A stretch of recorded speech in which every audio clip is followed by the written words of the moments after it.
As violações dos direitos humanos no Brasil, no contexto da Covid-19, são preocupantes e têm sido objeto de denúncias e análises. Estudos têm apontado uma associação entre o negacionismo e a pandemia, evidenciando uma estratégia que parece atrapalhar aqueles que estão trabalhando para reduzir seus impactos negativos. Desde 1948, a saúde é reconhecida como direito humano na Declaração Universal dos Direitos Humanos. O artigo 25 estabelece que todo ser humano tem direito de vida, capaz de assegurar saúde, bem-estar, alimentação, vestuário, habitação e serviços dispensáveis. No Brasil, o direito à saúde foi conquistado por meio do movimento da reforma sanitária, resultando na criação do Sistema Único de Saúde, o SUS.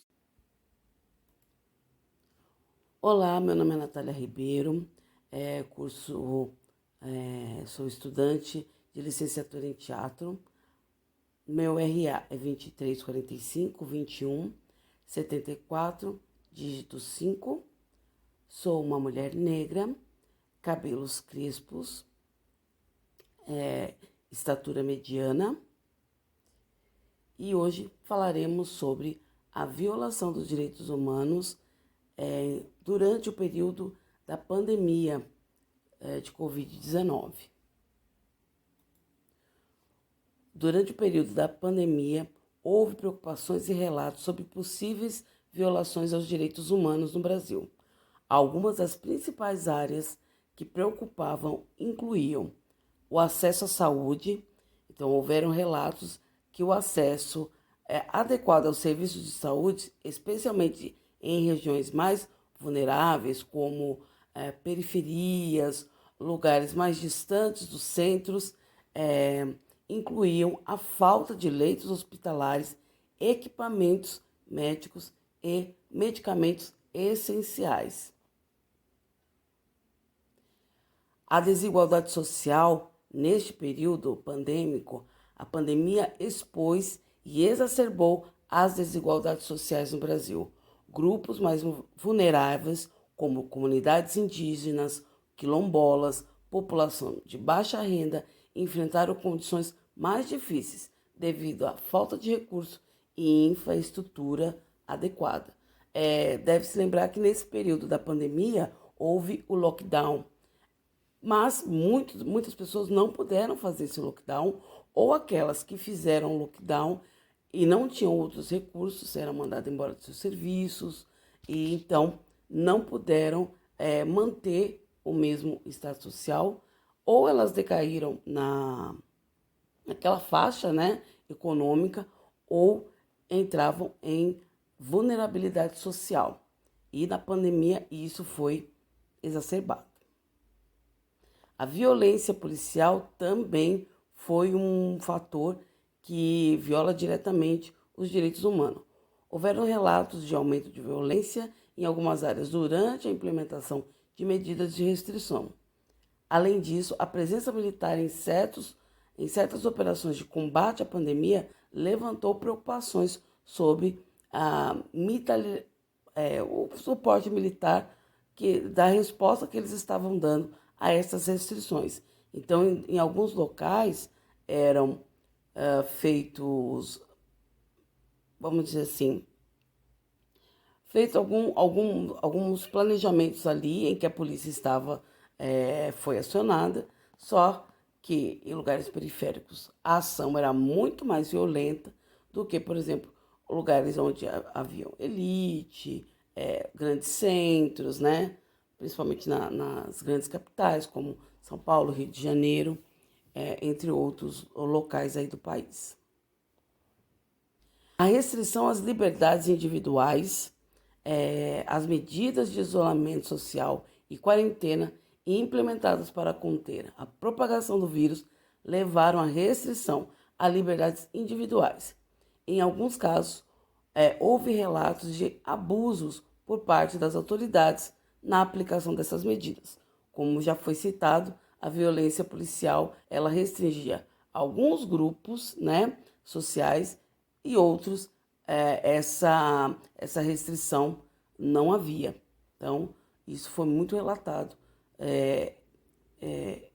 na época da pandemia, né? Não só na época da pandemia, mas ficou exagerado. A desinformação e censura nesse período foi muito complicado. As fake news foram um fator preponderante na disseminação de informações falsas. A censura de dados relatados à pandemia impactaram negativamente a capacidade da população tomar decisões informadas sobre sua saúde e segurança. Você pode ver que dentro dessa apresentação nós temos aqui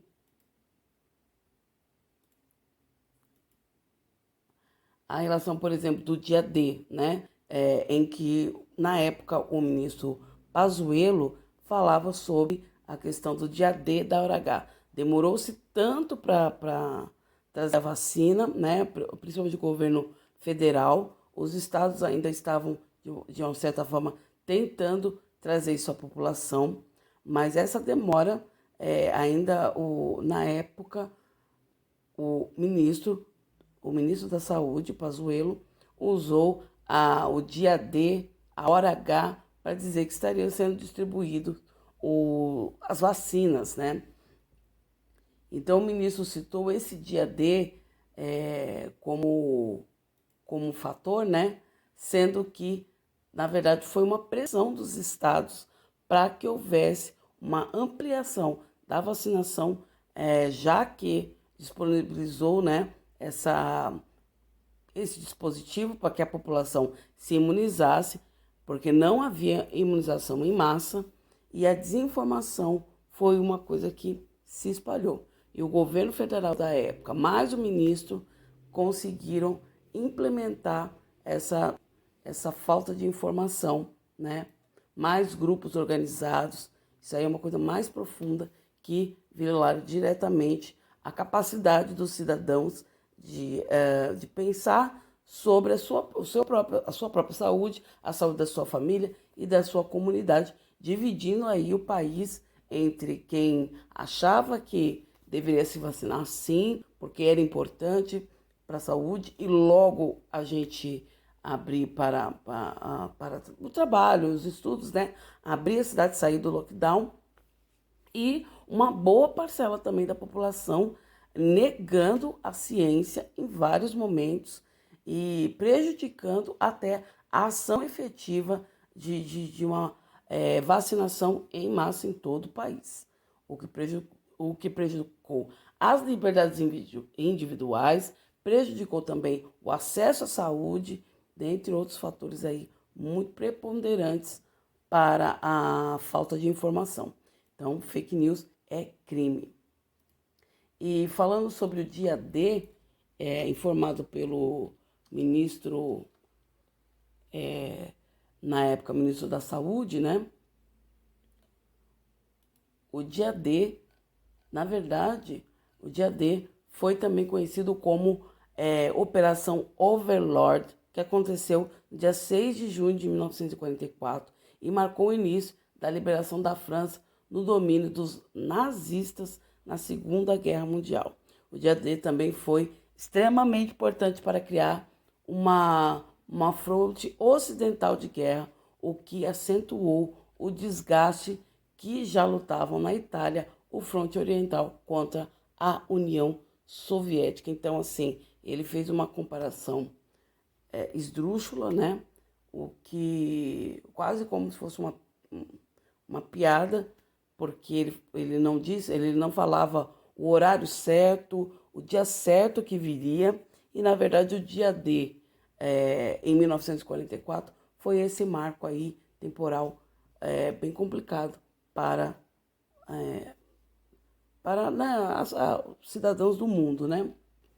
Como os direitos humanos são violados durante todo o tempo na pandemia e como isso prejudicou muito a nossa população, acarretando até, e infelizmente, a mais de 500 mil mortos aí pelo país, tá?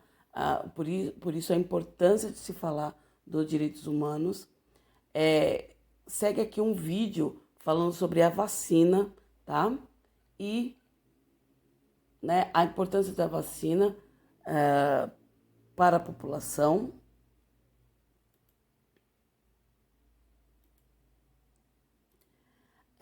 E quero dizer para você qual a importância da conscientização dos direitos humanos na escola. A conscientização dos direitos humanos na escola é fundamental para cultivar cidadãos responsáveis e respeitosos ao integrar os princípios dos direitos humanos no currículo educacional, promovendo valores de igualdade, liberdade e dignidade. Isso não só apenas fortalece a compreensão de vocês estudantes, nós professores, sobre os seus próprios direitos, mas também os capacita a reconhecer e combater a discriminação, construindo e contribuindo uma sociedade mais justa e inclusiva. A educação em direitos humanos na escola é um investimento no desenvolvimento de uma geração consciente, capaz de contribuir positivamente